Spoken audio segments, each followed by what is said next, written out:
and all over the place singing, we will rock you. We will rock you. Welcome back. तो दोस्तों, कैसे हो आप सब। आज सुबह की शुरुआत होती है अवेंजर्स एंड गेम की एक बिग गेम टीवी स्पॉट के ट्रेलर के साथ। पर इसे ट्रेलर कहना ठीक नहीं रहेगा क्योंकि ये बस 30 सेकंड का है, तो चलो इसे 30 सेकंड की क्लिप कहते हैं। पर हाँ, ये जो क्लिप्स हैं सारी की सारी नहीं है। इस चीज़ ने मुझे ज़्यादा खुश किया। जब मैंने देखा कि 30 ही सेकंड का है तो मुझे लगा अरे यार, पिछले ट्रेलर की क्लिप्स उठा के बना दिया होगा। और जब मैंने देखा सच में मज़ा ही आ गया।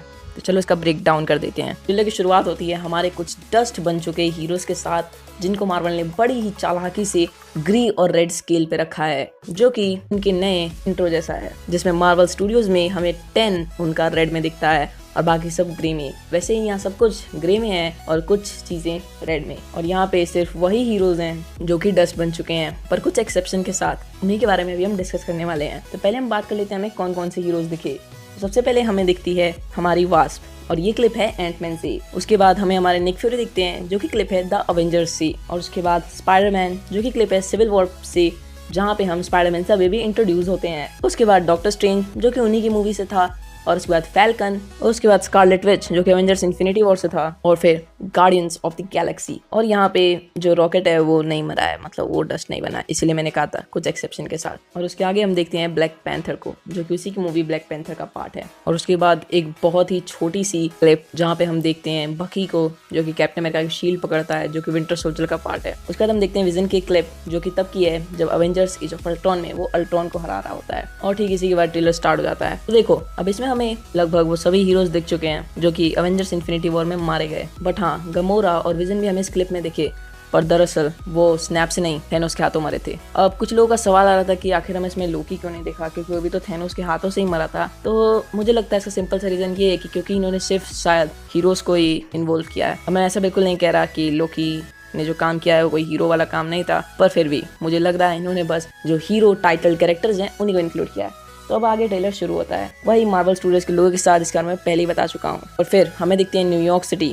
जो कि पूरी क्लाउडी है और फॉग के बीच में घिरी हुई है। तो यहाँ पे रूसो ब्रदर्स ने काफी ज्यादा ध्यान दिया है, मतलब कि हाफ पॉपुलेशन के चले जाने के बाद सिर्फ लोगों के मन में और इकोनॉमिकली ही नहीं, इन्वायरमेंटली भी फर्क पड़ेगा। और उन्होंने उसको भी काफी अच्छे से इंक्लूड किया है, दिखा कि कैसे इन्वायरमेंटल कंडीशंस बिगड़ चुकी हैं। और फिर हम देखते हैं कैसे न्यूयॉर्क सिटी में पूरा केओस मचा हुआ है। और उसके बाद हमारे सामने आती है स्टैचू ऑफ लिबर्टी, और हम देखते हैं कि उसका कोस्ट पूरी बोट से घिर चुका है। तो अब ऐसा हो सकता है कि ये वो बोट्स हों जिनके अंदर से उनका ड्राइवर या कहूँ सेलरमैन या कैप्टन, जो भी कह लो, वो गायब हो चुका है। और ये जो बोट हैं ये ड्रिफ्ट होकर किनारे की तरफ आ गई हैं और स्टैचू ऑफ लिबर्टी के किनारे पे आके रुक गई हैं। उसके बाद हम देखते हैं एक बेसबॉल ग्राउंड को, और हम ये देख सकते हैं राइट साइड में कि कैसे वहाँ पे कार्स के बीच में कितने खतरनाक एक्सीडेंट हो चुके हैं। और वैसे हम कुछ एक्सीडेंट टॉप साइड में भी देख सकते हैं, पर हम ध्यान दें तो पूरा फील्ड खाली है। फिर से ये सब हुआ है स्नैप के कारण। तो एक्चुअली ट्रेलर के इतने पार्ट्स में अभी तक हमने बस यही देखा कि स्नैप के कारण क्या क्या हुआ है और कैसे कैसे अफेक्ट्स हो गए हैं। उसके बाद हम देखते हैं एक हॉल का सीन, जहाँ हमें 4 लोग बैठे हुए दिखाई देते हैं, जहाँ पे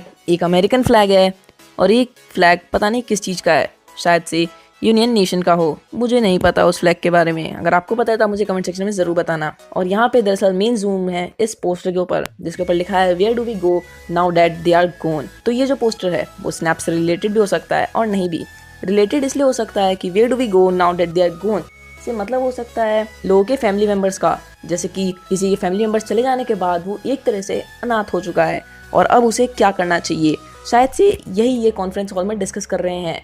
ये एक तरह से इन्होंने प्रोग्राम चलाया है जहाँ ये लोगों को आके कंसल्ट कर रहे हैं और उन्हें बता रहे हैं कि उन्हें क्या करना चाहिए और कैसे। उसके बाद हम स्टीव रॉजर्स को उसी हॉल में बैठे देखते हैं, तो शायद वो भी यहाँ पे कंसल्ट करवाने आए हैं खुद का कि उन्हें क्या करना चाहिए, क्योंकि उन्होंने भी अपने काफ़ी खास दोस्तों को खो दिया है। बकी को तो वो खो ही चुके हैं और उन्हें ऐसा लग रहा है कि वो टोनी को भी खो चुके हैं। और इन्होंने जैसा मुंह बनाया है ना, वो देख के यही लगता है कि ये बिल्कुल भी खुश नहीं है जो इन्हें डॉक्टर बता रहा है उस बात से। और ऐसा मुंह मैं भी तभी बनाता हूँ जब मेरा कोई दोस्त पबजी में बोलता है कि चल भाई कोचिंग में उतरते हैं। और पीछे का वॉइस ओवर तो हम सबने सुन ही लिया, जहाँ पे हमें सुनने को मिलता है कि some people move on but not us, यानी कि कुछ लोग भले ही इसे भूल के आगे बढ़ चुके हैं पर हम नहीं।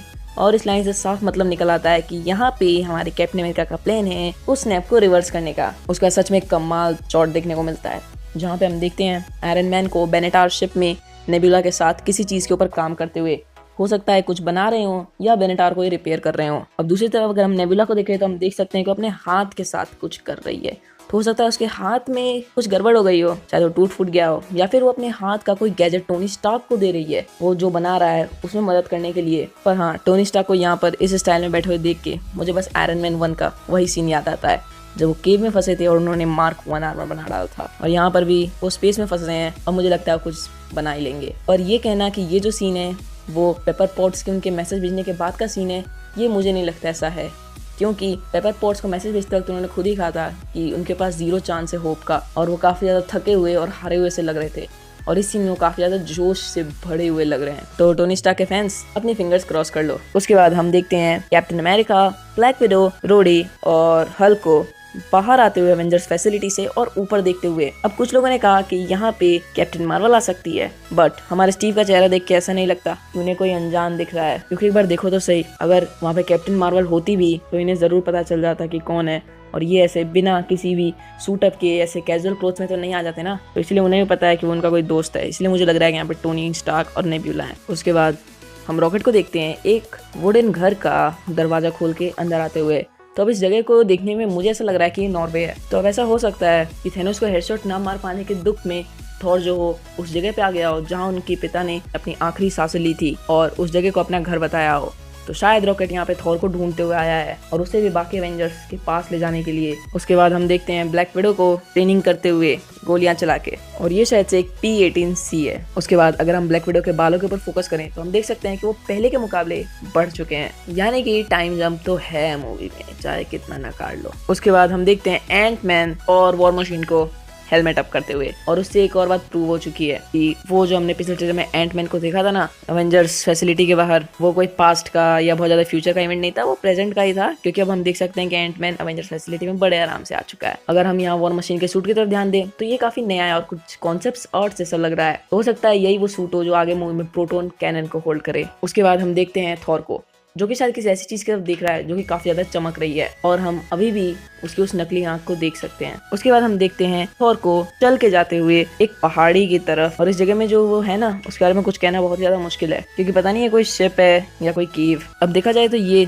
2 जगह हो सकती है, पहला वकांडा और दूसरा जहाँ पे हमने थेनोस को देखा था अवेंजर्स इन्फिनिटी वॉर के लास्ट में। अब मैं क्यों कह रहा हूँ कि ये वकांडा है, क्योंकि जरा इस आर्ट को देखो, ये ऐसा लगता है जैसे वकांडन आर्ट है। दूसरी चीज कि अगर ये टाइटन 2 है तब क्या, तो देखो अगर ये टाइटन 2 है ना तो हमारा थॉर थेनोस का पीछा कर रहा है, और शायद से उसे खुद में इतना ज्यादा विश्वास हो चुका है कि उसे किसी स्क्वाड की जरूरत ही नहीं है यार, अकेले ही पुश मार रहा है। उसके बाद हम देखते हैं रॉनिन को।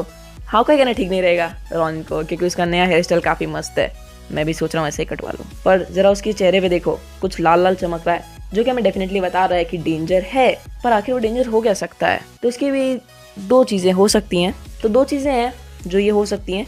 पहली है अल्ट्रॉन, दूसरी चीज हमें हमेशा से ही पता है कि जो रेड कलर है अगर इन्फिनिटी स्टोन्स में देखें तो वो ईथर की तरफ डिनोटेड है। शायद ये टाइम ट्रेवल करके यहाँ आया है और इसीलिए यहाँ पे इतना ज्यादा अंधेरा है, क्योंकि हमें पता है कि जहाँ पहली जगह ईथर को रखा गया था वहाँ काफी ज्यादा अंधेरा था। और उसके बाद वो सीन जो कि मुझे सबसे ज्यादा अजीब और धमाल का लगा, क्योंकि इसमें हमारे स्टीव रॉजर्स अपनी शील्ड को पहनते हैं। तो ये सच में काफी ज्यादा आइकॉनिक है कि उनको उनकी ओल्ड शील्ड वापस मिल चुकी है, पर उनके हाथ कांप रहे हैं। ये सच में काफी अजीब बात है कि आखिर उनके हाथ क्यों कांप रहे हैं। तो इसके बारे में रूसो ब्रदर्स ने हमें पहले बता रखा है। रूसो ब्रदर्स ने हमें बताया है कि एवेंजर्स एंड गेम में हम देखेंगे कि कैसे हमारे सभी हीरोज फिजिकली भी लड़ते हैं और मेंटली भी, क्योंकि स्नैप के बाद सबके मेंटल स्टेट पे भी थोड़ा थोड़ा असर हुआ है, क्योंकि उनके लव्ड वंस गए हैं, और शायद यही दुख है जिसके कारण हमारे कैप्टन अमेरिका इतने ज़्यादा डरे से लग रहे हैं। और यहाँ पे इस सीन पे हमें फिर से वो नॉट अस वाला डायलॉग मिलता है। उसके बाद हम देखते हैं पूरे एवेंजर्स टीम को साथ में आगे बढ़ते हुए, जिसमें सबसे पहले हैं स्टीव रॉजर्स,